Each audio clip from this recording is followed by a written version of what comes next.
For wrist extension stretches, you can start out with a very basic one and work up to more advanced ones. For the most basic that we typically treat is facing the table. You'll have your hand on the table, you'll have your other hand on top, not blocking the wrist, and the palm flat on the table. Then you will raise your elbow up until you feel a stretch or a pull, not pain, making sure that the entire palm stays on the table and you don't lift the hand and then you're not really getting the wrist. It's a 10-second hold, and then you come off and you reload 10 times 10 seconds. That is the most basic one. Some people have trouble with that. If they do, the options include you can come over the edge of the table.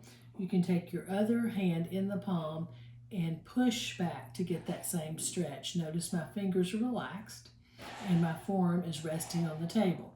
Another option to compensate there is to put both palms completely together, fingers lined up, and come down until you feel a stretch. That's called a prayer stretch.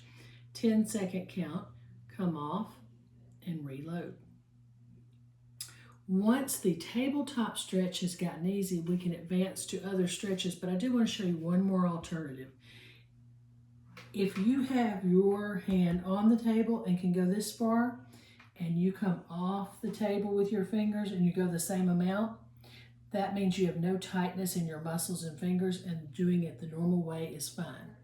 If those two things are extremely different and you get a lot more motion with the fingers off, then you need to do half your reps with the fingers off to get the pure wrist joint stretch, and then you would do the rest of your reps with the fingers on to get the stretch of the muscles and tendons.